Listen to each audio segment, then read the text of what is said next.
Today, we're going to talk about what is the difference between a good trader and a great trader. Many people often wonder about this. What is the difference between the guy who makes a living and the person they write the books about?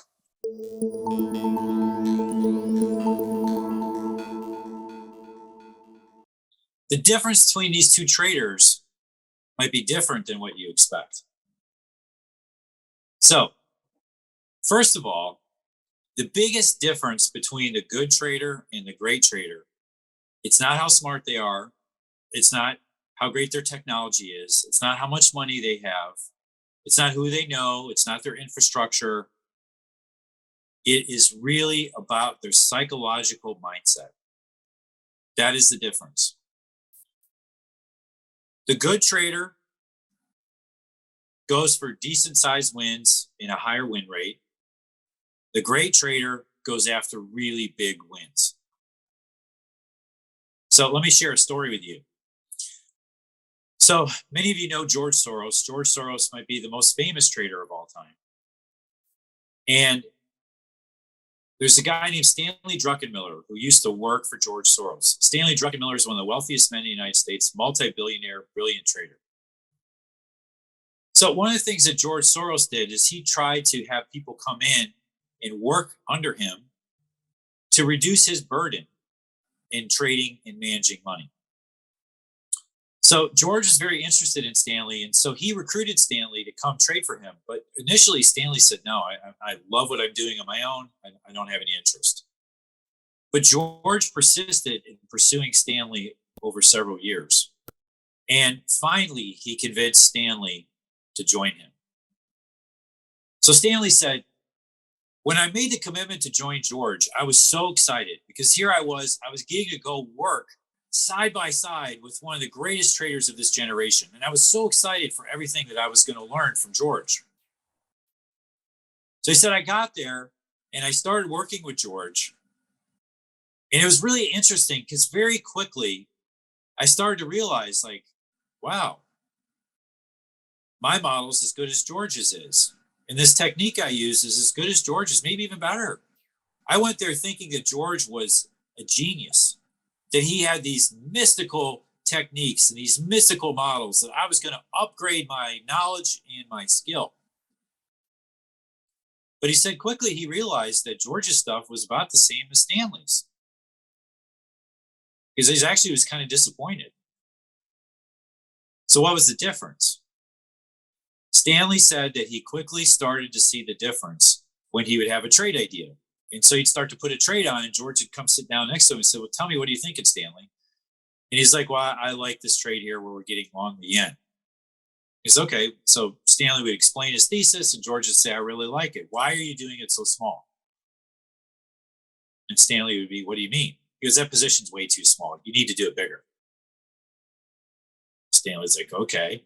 He's like, look, if you want to make money on the idea, you got to put money behind it. You got to make the bet.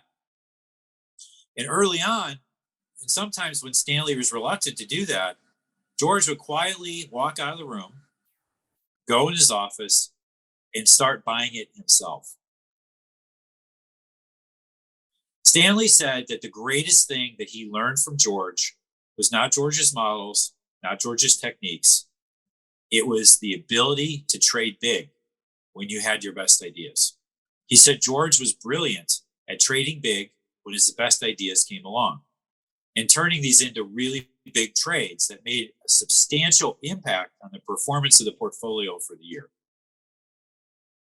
Now, if we bring this back to now, to this point, when I go through and I work with traders, and I've worked with hundreds and hundreds of traders, where I go through and I look at their P&L distributions and I look at their trades.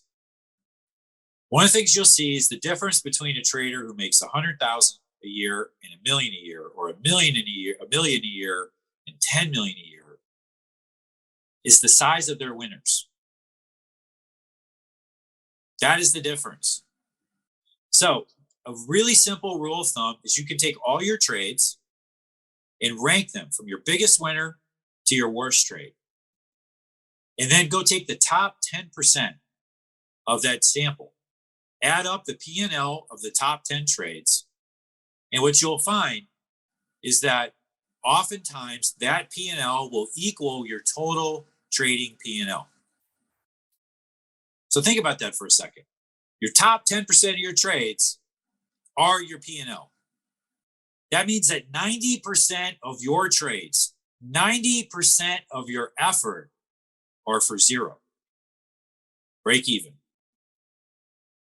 So if I look at the top 10% of a good trader versus the top 10% of a great trader, the great trader's top 10% of trades will be much bigger than the good trader.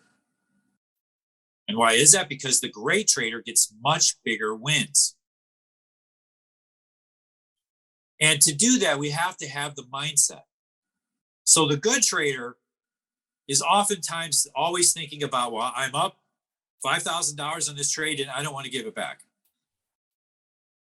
So they do things to try and make sure they protect the money they've made. The great trader, on the other hand, when they're up $5,000, they're like, I'm getting great feedback on this trade, and this might be one of those trades that's going to make my month, make my quarter, make my year. First of all, he wouldn't have made the trade to begin with if he didn't believe in it. So one difference between good and great is conviction level. Good traders take good trades.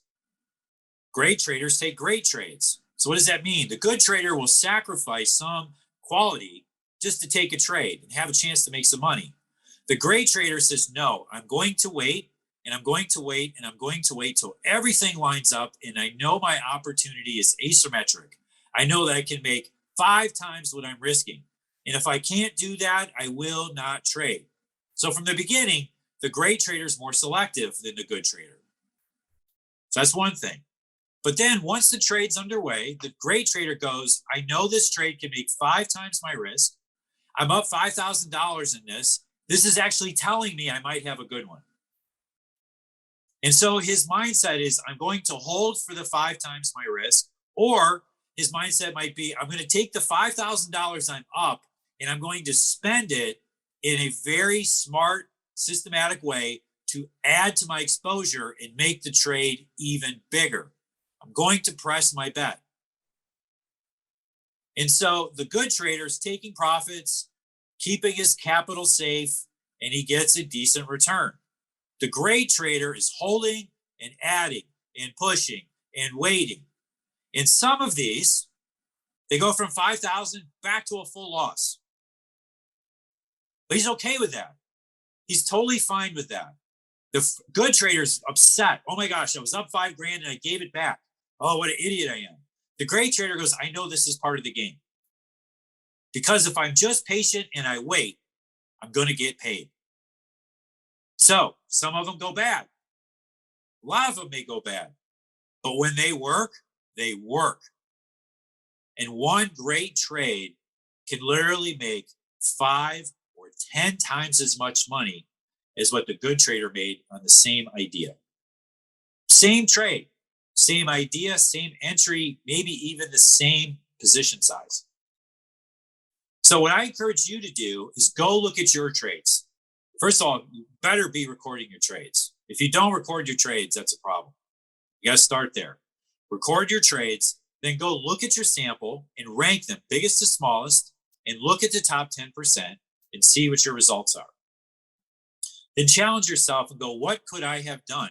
Go back and look at those individual trades that are your top 10% and go see where you got out versus what was left in the trade.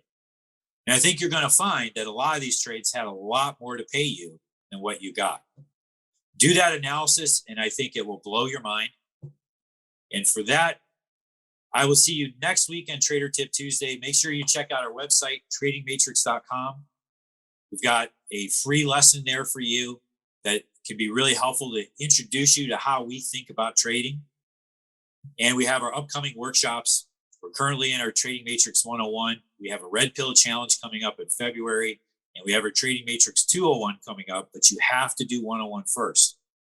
So if you're interested in this, we can help you get through the Matrix 101, but you'll need to do that. So everybody have a great week, and I will see you next week. Take care, and God bless.